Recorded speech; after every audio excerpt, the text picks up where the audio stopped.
The Ribhu Gita, Comprehensive Notes and Commentary, Part 1 of 2. Topic: The top 60 points of the Ribhu Gita, points 130. Theme: The uncompromising non-dualism of Ajattavada, the theory of non-creation. Introduction. The Ribhu Gita is an esoteric text found within the Sivarahasha Purana. It represents the zenith of Advaita Vedanta, non-dualism. Unlike other texts that may offer gradual paths, progressive yoga, devotion, or karma, the Ribhu Gita strikes relentlessly at the root of the ego. Its method is negation, the absolute denial of the mind, the world, and the individual self, leaving only the residue of the absolute Brahman. The following notes detail the top 60 essential teachings, divided into 2 parts. Expanded with philosophical commentary to aid deep contemplation. Section 1. The Nature of the Supreme Self. Points 110. The first 10 points establish the swarupa, true nature, of reality. Before the seeker can understand what is false, they must have a firm intellectual grasp of what is asserted to be true. 1. The declaration of I am Brahman, Aham Brahmasmi, greater than I am indeed Brahman. I am indeed the Supreme Self. I am consciousness itself. I am the absolute reality. Commentary. The text begins with the ultimate conclusion. In the Ribhu Gita, there is no journey from man to God. There is only the recognition of an ever-present fact. The I referred to here is not the ego, ahamkara, or the personality named Nadaga, the disciple, but the underlying substrate of existence. The text insists that one must constantly articulate and feel this truth. It is not a prayer, it is a statement of identity. To say I am Brahman is to reclaim the ownership of one's consciousness from the limited body-mind complex. Implication: one must drop the habit of associating I with the body. I am tall, I am hungry. These are superimposed attributes. The only true definition of I is existence consciousness, bliss, Sat Chit Ananda. 2. The absolute absence of other. Greater than there is no other apart from me. There is no world, no mind, no gods, no scriptures. All is the self alone. Commentary. Non-dualism, Advaita, does not mean God and I are one. It means, there is only God, I do not exist as a separate entity. This point emphasizes that duality is a hallucination. If Brahman is infinite, nothing can exist outside of it. Therefore, if the world appears to exist, it must either be Brahman or be an illusion. The Ribhu Gita takes the radical stance: the other does not exist. Even as an illusion, it simply is not there. Implication: fear arises from the other. Dvitiyad vaibhayam bhavati. When the conviction settles that nothing else exists, fear, jealousy, and desire vanish, as there is no second object to desire or fear. 3. Satchidananda is not an attribute, but the substance. Greater than I am the solid mass of knowledge.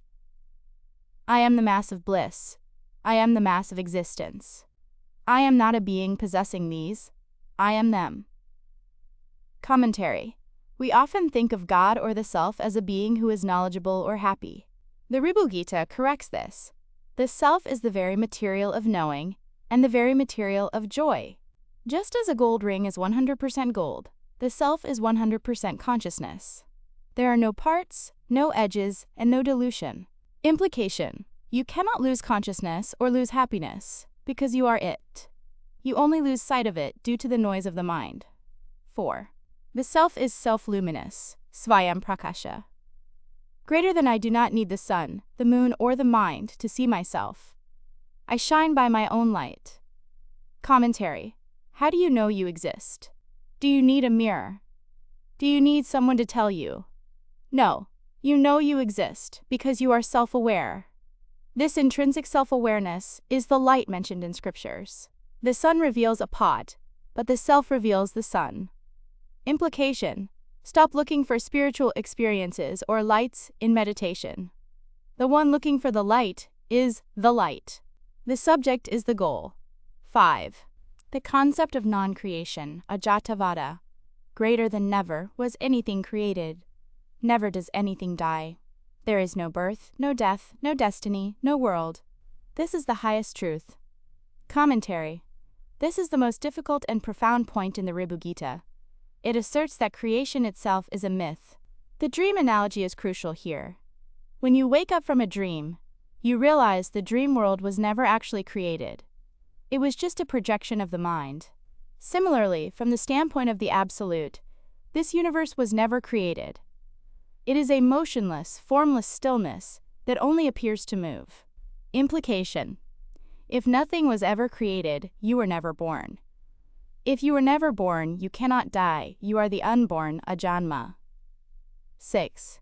The denial of the five sheaths, panchakosha.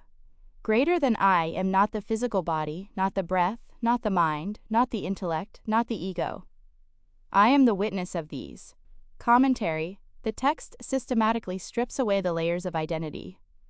Annamaya kosha, you are not the flesh, food body. Pranamaya kosha, you are not the energy or breath. Manomaya kosha, you are not the thoughts or emotions. Vijnanamaya kosha, you are not the decision-making intellect. Anandamaya kosha, you are not even the feeling of individuality in deep sleep. Implication: this is the practice of neti-neti. Not this, not this. By discarding what you are not, you remain as what you are. 7. The omnipresence of the self, sarvatma bhava. Greater than I am the space inside the jar and the space outside the jar. Break the jar, and the space remains the same. I am the space of consciousness. Commentary: this metaphor explains how the self appears divided. The space inside a cup seems different from the space in the room. But if you smash the cup space merges instantly with the room space. In reality, they were never separate. The cup was just a limiting adjunct, upadi. The body is the cup.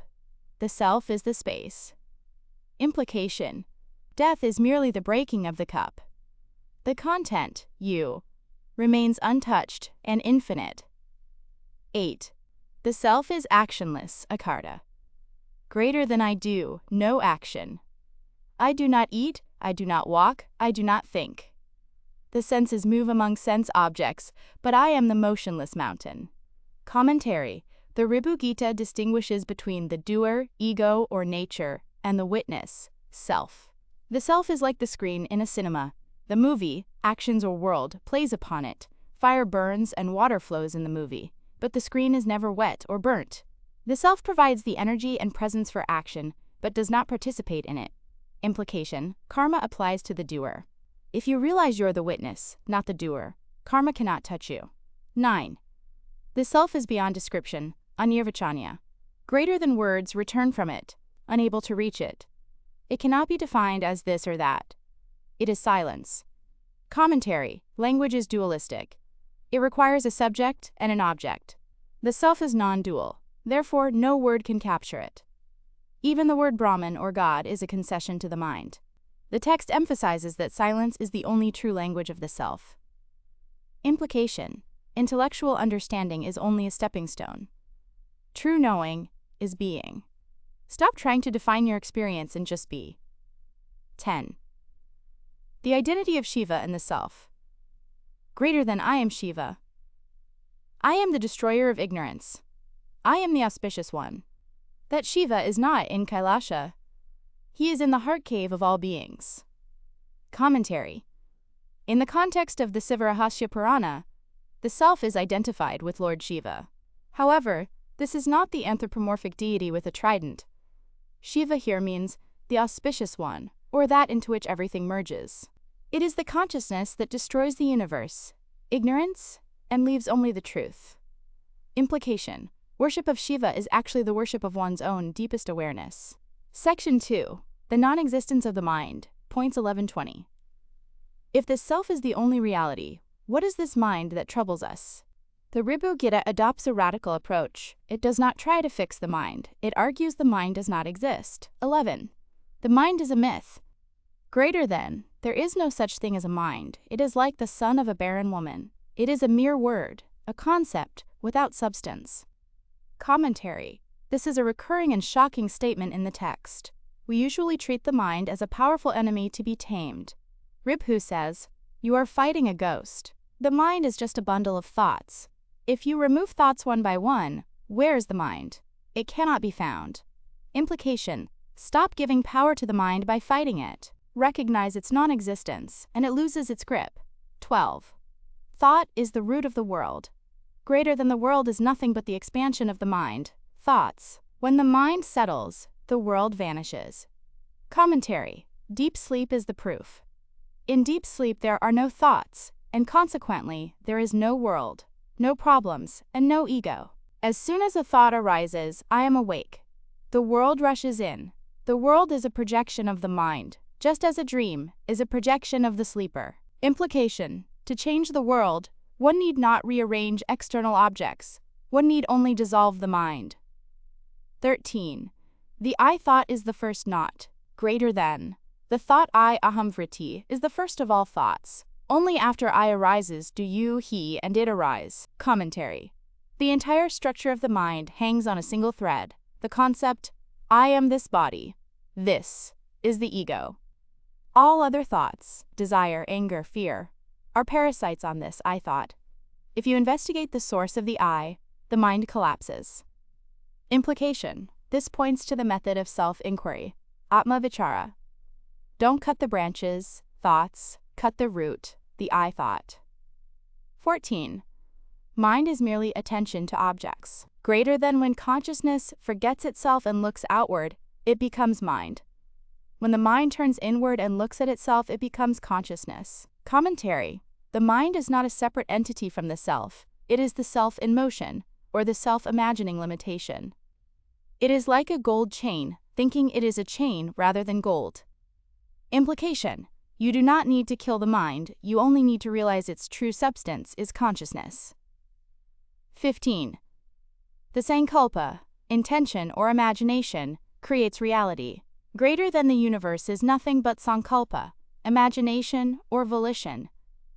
Abandon all sankalpas, and stay as the pure space of consciousness. Commentary. Our reality is solidified by our constant affirmation of it. We think this is a body, that is a tree. This constant labeling creates the solidity of the world. Ribhu advises Sarva Sankalpa Varjitam, renunciation of all intention or conceptualization. Implication. Live without labeling. Look at a tree without saying tree in your mind. Look at people without judging. This dissolves the mind's rigid structures. 16. The mind is the great illusionist, Maya. Greater than the mind is the great magician. It creates the city of the world in the empty sky of the self. It makes the unreal appear real.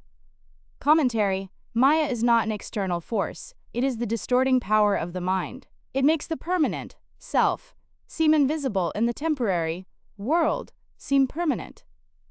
It makes the source of pain, desire, seem like the source of joy. Implication. Constant vigilance, viveka, is required to see through the tricks of the mind. 17. Destruction of mind through certainty. Greater than. The mind is destroyed, not by action, but by the firm conviction, I am Brahman. This conviction acts like fire to the dry grass of the mind. Commentary. Many texts prescribe breath control, pranayama, or rituals to control the mind. Ribhu Gita prescribes jnana, knowledge. The moment you realize the snake is actually a rope, the fear of the snake vanishes instantly. You don't need to kill the snake, you just need to know it's a rope. Implication. Affirmation and understanding are superior to mechanical suppression of thoughts. 18. The ghost of the ego. Greater than. The ego is a non-entity. If you look for it, it disappears. It only thrives when unexamined. Commentary. Ramana Maharshi often used this analogy from the Ribhu Gita. The ego is like a ghost that attends a wedding and eats the food by pretending to be the bride's friend to the groom's side and the groom's friend to the bride's side. If you scrutinize it, it flees. Implication. When the I rises, ask where did this I come from? The ego cannot stand scrutiny. 19. Association with the unholy, asatsanga. Greater than. Association with the body and thoughts is the only bad company. Association with the self is the only satsang. Commentary. We usually think of bad company as bad people. Ribhu says the worst company is your own identification with the body. As long as you think I am this flesh, you are in bad company. Implication: true solitude, akanta, is not being alone in a forest, it is being free from the crowd of thoughts. 20. The peace of no mind, mananasha, greater than when the mind is dissolved, that is moksha, liberation. It is the state of supreme peace, cool and pleasant, like the moonlight. Commentary: the death of the mind is not a blank, comatose state. It is a state of hyper-alertness and immense peace. It is the peace that passeth understanding. Implication: do not fear the loss of the mind, it is the loss of a burden. Section 3. The illusion of the phenomenal world. Points 2130. Points 2130 tackle the external reality. The Ribhu Gita asserts that the world perceived by the senses is a total fabrication, comparable to a mirage or a dream. 21. The world is like a dream, svapnavat, greater than. Just as a dreamer sees cities, rivers, and people inside himself, but thinks they are outside, so too does the waking man see the world. Commentary: this is the drishti shrishtivada. Creation follows perception. We assume the world exists, and then we see it. Ribhu Gita says, you see it, therefore it appears to exist. In a dream, the fire can burn you, but upon waking you realize there was no fire. The waking world has a higher degree of consistency than a dream, but it has the same degree of reality, 0. Implication: take the events of life lightly. Do not be crushed by tragedy or elated by success. It is all a play of shadows. 22. The analogy of the mirage. Greater than the water in the mirage appears real to the thirsty deer, but it does not exist. The world appears real to the ignorant, but for the knower, it is only Brahman. Commentary: you can see the mirage water, but you cannot drink it. Similarly, you can experience the world, but you cannot find lasting truth or happiness in it.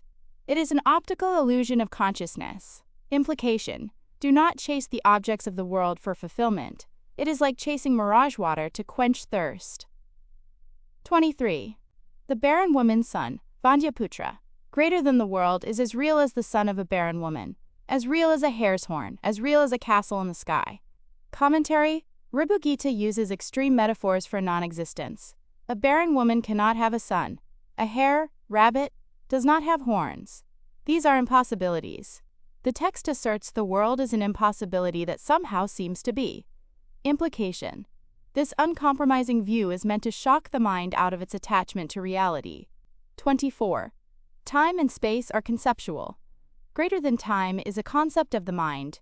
Space is a projection of the mind. In the self, there is no then or now, no here or there.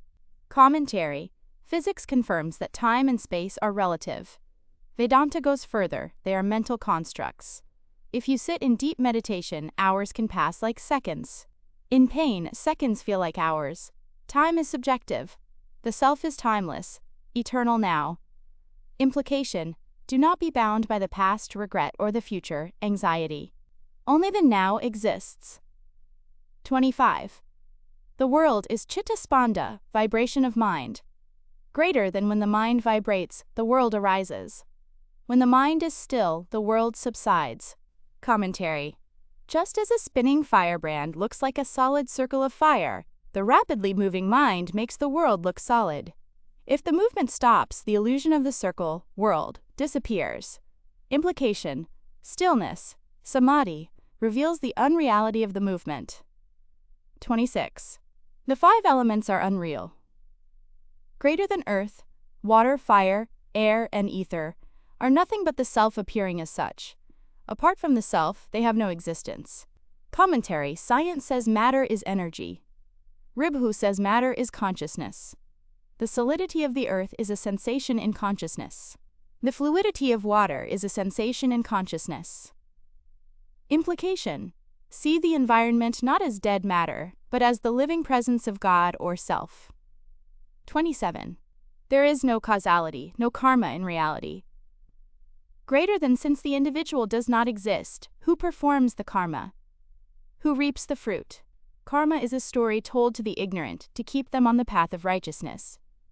Commentary: from the absolute standpoint, paramarthika, since there was no creation, there can be no chain of cause and effect. Karma belongs to the dream. If you kill someone in a dream, do you go to jail in the waking state? No. Implication.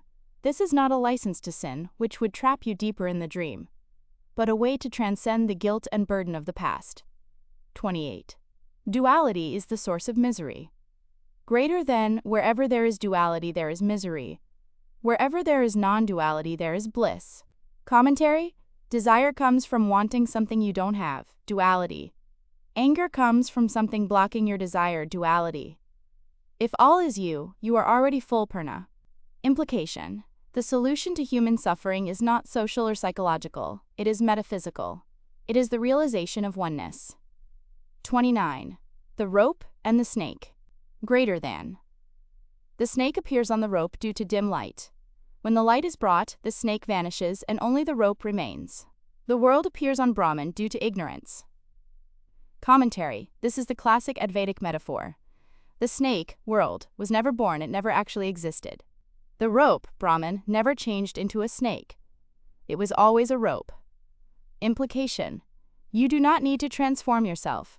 You are already the rope. You just need to stop imagining the snake. 30. All is Brahman, Sarvam Kalvidam Brahma. Greater than the world is Brahman. The mind is Brahman. The body is Brahman. Even the ignorance is Brahman. There is nothing but Brahman. Commentary. After negating the world as an illusion, Ribhu brings it back in a new light. Do not reject the world. As dirt, realize it is gold, made into the shape of a necklace. The form is unreal, but the substance is real. Implication. This leads to the highest state, Sahaja Samadhi, where one sees divinity in everything. End of Part 1. This covers points 1 through 30. Part 2 will cover points 31 to 60, focusing on bondage, liberation, practice, and the final state, and include the requested context regarding the author and ideas. Would you like me to proceed with Part 2? Here is Part 2 of the comprehensive notes on the Ribhu Gita. This section covers points 31-60, focusing on the destruction of bondage, the nature of true liberation, moksha, the practical application of this knowledge, sadhana, and the final state of the liberated one, jivan mukta. It concludes with the requested detailed context regarding the author, the mythological background, and the specific significance of this text in the Advaita tradition. The Ribhu Gita, Comprehensive Notes and Commentary, Part 2 of 2. Topic: The top 60 points of the Ribhu Gita, points 31-60.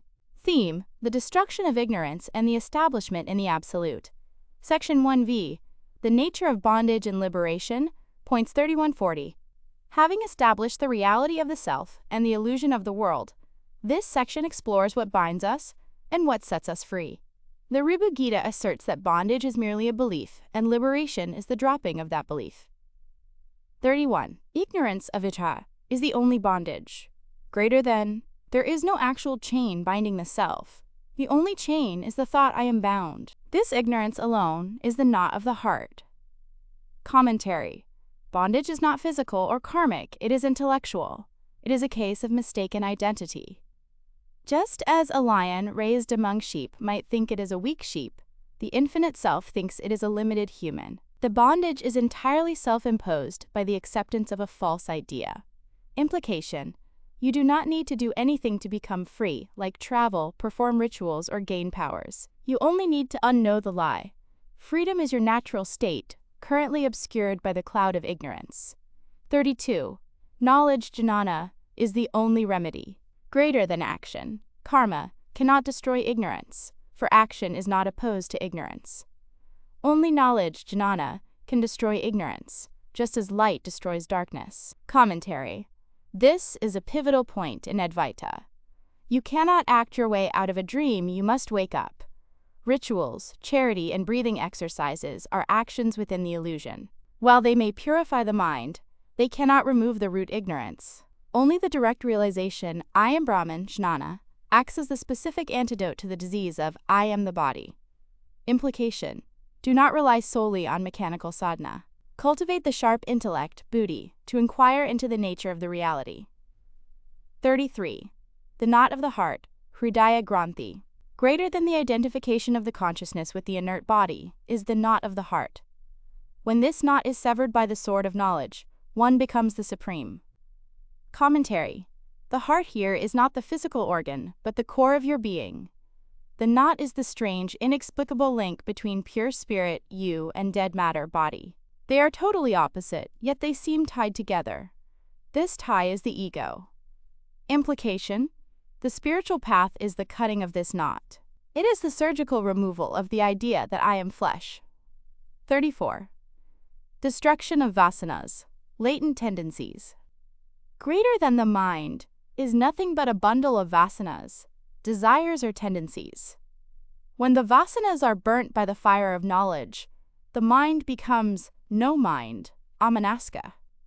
Commentary: vasanas are the seeds of future births and future thoughts. They are the sticky attachments we carry. I like this, I hate that. As long as these seeds exist, the plant of the world will keep growing. The Ribhu Gita teaches that investigating the self burns these seeds so they can never germinate again. Implication: watch your reactions. Every time you react with strong craving or aversion, you are watering the seeds of bondage. Remain as the witness to starve the vasanas. 35. Moksha is not a place, it is a perspective. Greater than liberation is not going to a heaven, svarga, or a higher planet. Liberation is the destruction of the mind's illusion here and now. Commentary: many religions promise a paradise after death. The Ribhu Gita dismisses this. If you go to heaven, you are still an individual enjoying a place. That is still duality. True moksha is the dissolution of the traveler. It is realizing you were never here, nor there you are the screen on which here and there are projected. Implication: stop waiting for death to bring liberation. If you are not free now, while alive, you will not be free then. 36. The fourth state, turiya. Greater than waking, dreaming, and deep sleep are the three states of the ignorant. The knower abides in the fourth, turiya, which is the witness of the three. Commentary: we cycle through three states daily. In waking, we see a world. In dreams, we see a mental world. In sleep, we see nothing. Who is the one who experiences all three? The one who says I slept well is the same one who says I am awake. That continuous observer is turiya. Implication: identify with the observer, not the changing states. You are the silence between the thoughts and the awareness behind the sleep. 37. Turiyatita, beyond the fourth. Greater than even the concept of the witnesses for the beginner. In the ultimate reality, there is no three to witness. There is only the one. This is Turiyatita. Commentary: Turiya is called the fourth, only in relation to the other three. But if the other three are illusions, then the fourth is just the only. When the waking and dream worlds are seen as totally unreal, the function of witnessing drops away, and only pure being remains. Implication: eventually, even the stance of I am the witness must be dropped for the total immersion in I am that. 38. The great void, mahashunya. Greater than to the mind, the self appears as a void, a nothingness. But it is a void acting as the womb of all existence. It is purnam, fullness, masquerading as emptiness.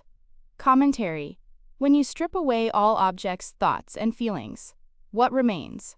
It looks like nothing. The ego is terrified of this nothing.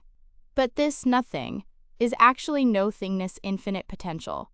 It is the blank canvas necessary for the painting of the universe. Implication: do not fear the silence or the emptiness felt in deep meditation. That void is the presence of God. 39. Renunciation of everything, sarva tyaga.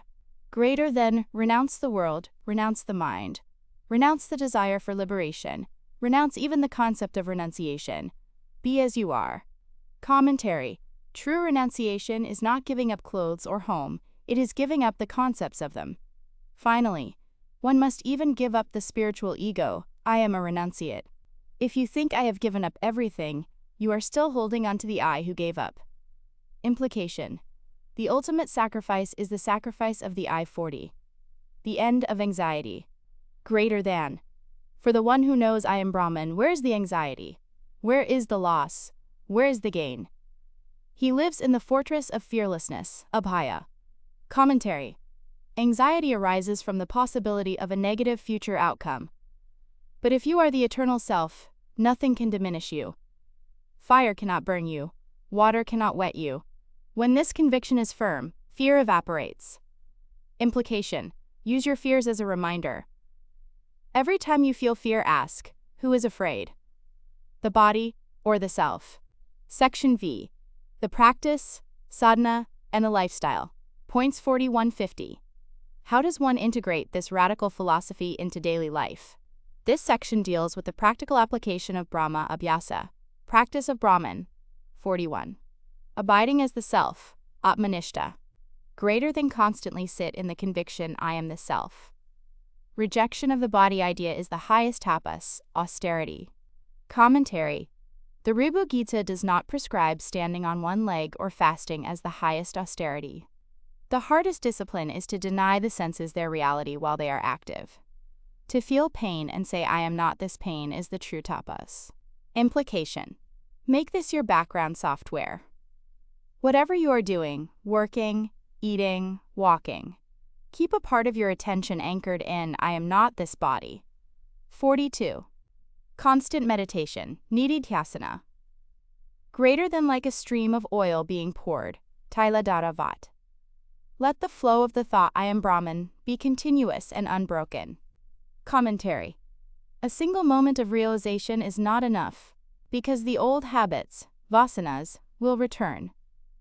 One must maintain the awareness continuously until it becomes natural. It requires vigilance. Implication. Create triggers in your day. Every time you touch a door handle, remember, I am Brahman. Every time the phone rings, remember, I am Brahman. 43. Forgetfulness is death. Greater than for the seeker. Inadvertence, pramada, or forgetfulness of the self is verily death. It is worse than physical death. Commentary. Physical death only changes the body. Forgetfulness of the self condemns you to the wheel of samsara, rebirth, which is a much longer suffering. To lose grip of your true identity is the only real tragedy. Implication. Be alert. Mindfulness in Advaita is not just watching the breath, it is watching the watcher. 44. The role of the guru. Greater than the guru is the self. The guru is Brahman. The guru is the one who points out that you are already what you seek. Commentary. The guru in the Ribhu Gita is not merely a human instructor, but the personification of the truth. The external guru appears to turn your gaze inward. Once inward, the internal guru, the self, takes over. Implication. Devotion to the guru is equated to devotion to the self. It is the surrendering of the ego to a higher power, which facilitates the destruction of the ego. 45. Beyond scriptural injunctions. Greater than the wise one crosses the valley of the Vedas. Scriptures are for the ignorant, for the knower. They are merely a collection of words. Commentary. A map is useful only until you reach the destination. Once you are home, you don't need the map. Similarly, scriptures are necessary to point the way, but once the truth is realized, they are secondary. The experience of the self is the only true scripture. Implication. Do not get lost in intellectual debates or hair-splitting theology. Use the texts to find the experience, then drop the texts. 46. Equality of vision, samadrishti. Greater than see the self in the dog, the outcast, the cow, and the elephant. See the self in the friend and the enemy. This is the sign of a knower. Commentary. If there is only one gold, then the bangle, the ring, and the coin are all equal in substance. The form differs, but the value is the same. The jnani looks at the content, consciousness, rather than the container, body. Implication. Practice this socially. When speaking to someone, look into their eyes and acknowledge the consciousness looking back at you, rather than their personality. 47. The body as a corpse. Greater than live in the body as if it were a corpse. Do not be attached to its grooming, or its comfort beyond what is necessary for maintenance. Commentary. This sounds morbid, but it is a technique for detachment. We spend immense energy polishing the cage while starving the bird. The Ribhu Gita reminds us that the body is perishable and inert matter. Implication. Take care of the body as a vehicle but do not worship it. 48. Prarabdha karma, destiny, for the jnani. Greater than the ignorant say the jnani is subject to prarabdha, fate. But in truth, since the jnani has no body, he has no karma. Commentary. There is a paradox. To the observer, The enlightened master seems to get sick, age, and die, prarabdha. But from the master's perspective, since he is not the body, nothing is happening to him. The text takes the absolute standpoint: karma needs a landing pad, ego. If the landing pad is gone, karma cannot land. Implication: do not pity the illness of a saint. They are likely not experiencing it the way you imagine. 49. The end of duty. Greater than I have no duty to perform. I have no goal to achieve. I am the fulfilled one. My nature is contentment. Commentary: duty, dharma, implies a lack something needs to be done to make things right. For the one who sees perfection everywhere, doing becomes a play, not a burden. Implication: this releases the stress of saving the world. You act out of compassion, not compulsion. 50. The final certainty, Siddhanta. Greater than this is the final conclusion: all is Brahman. There is no I, no you, no world. This is the truth. This is the truth. Commentary: the text repeats this endlessly. Repetition is a pedagogical tool in oral traditions to hammer the truth into the subconscious. Implication: doubt is the enemy. Certainty is the sword. Section 6. The final state. The Videhamukta, points 51-60. The final 10 points describe the state of the one who has merged completely, often referred to as the Videhamukta, liberated beyond the body. 51. Existence as Satchit Ananda. Greater than I am the ocean of bliss. I am the mountain of knowledge. I am the sky of existence. Commentary: the metaphors shift from negation to affirmation. After saying I am not this, the text concludes with I am everything. It is a positive, vibrant state of being, not a nihilistic void. 52. The falsity of the many. Greater than the perception of manifoldness is the great delusion. To see many is to be asleep. To see one is to be awake. Commentary: multiplicity is the hallmark of Maya. Unity is the hallmark of Brahman. 53. The I does not die, it expands. Greater than when the pot breaks, the pot space becomes the total space. The I does not perish, it becomes the all. Commentary: people fear moksha because they think they will cease to exist. Ribhu clarifies: you cease to be small, you become infinite. 54. Sahaja Samadhi, the natural state. Greater than the state of the knower is Sahaja, natural. He does not need to close his eyes to meditate. Walking, talking, eating, he is always in Samadhi. Commentary: meditation is an act, Samadhi is a state. If you have to do meditation, you can stop doing it. Sahaja Samadhi cannot be stopped because it is your nature. It is effortless being. 55. The silence of the mind, Muna.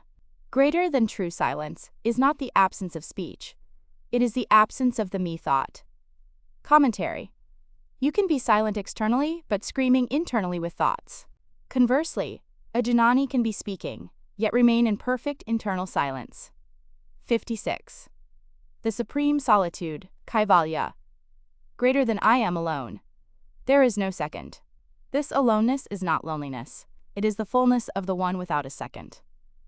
Commentary: loneliness is the pain of being alone. Solitude, Kaivalya, is the glory of being alone. It implies independence and completeness. 57. The unborn, Ajata. Greater than I was never born. I will never die. I have no father, no mother, no lineage. I am the self-born. Commentary: the text returns to Ajata Vada. The entire story of your life, birth, childhood, struggle, death, is a long dream. You are the dreamer, untouched by the story. 58. The indestructible. Greater than weapons cannot cut me, fire cannot burn me, water cannot wet me, wind cannot dry me. Echoing the Bhagavad Gita. Commentary: this confirms the immutability of the self. It is outside the realm of the physical elements. 59. The universality of the self. Greater than I am the self of the ant. I am the self of the god. I am the self of the demon. I am the self of the universe. Commentary: this is the antidote to superiority or inferiority complexes. You are the same life force that animates the greatest king and the smallest insect. 60. I am that, Soham, greater than I am that. That I am, there is nothing else to be said. Om Tat Sat commentary. The text concludes with the Mahavakya, great statement. The seeker and the sought merge. The question and the answer merge. Only the silence remains. Additional context. The Ribhu Gita. 1. The author and origin. The Ribhu Gita, Song of Ribhu, is not a standalone book, but forms the sixth section of the ancient text, known as the Sivarahasya Purana. It is considered an Upabrahmana supplementary text to the Vedas, specifically focusing on the non-dual teachings of the Upanishads. Mythological context. The text is presented as a dialogue. Ribhu. He is the mind-born son of the creator, Brahma. He represents the highest wisdom and total renunciation. Nidaga. He was Ribhu's disciple. Nidaga represents the earnest but dense seeker who is attached to rituals, duality, and the physical form. 2. The legend of Ribhu and Nidaga. The backstory of these two characters is essential to understanding the text's relentless tone. Nidaga was a scholar who settled in a city, performing rituals and living a householder's life. Ribhu, his guru, would visit him periodically to check his progress. The procession story, one famous anecdote, often retold by Ramana Maharshi, illustrates the teaching. Ribhu finds Nidaga watching a royal procession. Ribhu, in disguise, asks, "What are you watching?" Nidaga says, "The king is on the elephant." Ribhu asks, "Which is the king and which is the elephant?" Nidaga says, "The one above is the king, the one below is the elephant." Ribhu then asks, "What do above and below mean?" Nidaga, frustrated, jumps on Ribhu's shoulders and says, "I am above, you are below. Now do you understand?" Ribhu calmly replies, "I know I and you, but what is this above and below you speak of?" This sudden inquiry into the meaning of concepts shattered Nidaga's ignorance. He realized the man was his guru, Ribhu, teaching him that all distinctions, above or below, king or subject, are merely conceptual superimpositions on the one reality. 3. Connection to Ramana Maharshi. The Ribhu Gita gained modern prominence largely due to Sri Ramana Maharshi, the great sage of Arunachala, 1879-1950. Significance. It was one of the very few books Ramana Maharshi highly recommended. He often said that reciting the Ribhu Gita is as good as being in samadhi. The practice, Ramana stated that the text does not just explain the state of the self, it induces it. He observed that for devotees who could not quiet the mind through meditation, simply reading the Ribhu Gita aloud would tune the mind to the frequency of the self, effectively silencing the chatter. Key idea. The text's uncompromising repetition of I am Brahman acts as a sonic driver, overriding the neural pathways of I am the body. 4. The philosophical stance, Ajatavada. The Ribhu Gita is a prime example of Ajatavada, theory of non-causality or non-creation. Shrishti Drishtivada. Creation first, then seeing. The common view, God created the world, and we see it. Drishti Shrishtivada. Seeing creates the world. The subjective, idealist view, the world exists only because you perceive it, like a dream. Ajatavada. No creation, the ultimate view, the world was never created. It is an optical illusion, the rope never became a snake. This is the stance of the Ribhu Gita. It refuses to entertain the existence of the world, even for the sake of argument. 5. Practical application for the modern seeker. While the text is ancient, its application is timeless. Radical negation, it teaches the method of negative theology, neti. When overwhelmed by emotions or worldly problems, the practitioner of Ribhu Gita does not try to solve the problem. They deny the reality of the one having the problem. Affirmation, it balances negation with the fierce affirmation of divinity. It is not just, I am not the body, but I am the infinite Brahman. Conclusion. The Ribhu Gita is not a text for the faint-hearted or those seeking worldly comfort. It is a lion's roar meant to wake the sleeping soul. Its 60 points serve as a hammer to shatter the glass house of the ego, leaving the seeker standing in the open, boundless sky of the absolute self. End of comprehensive notes.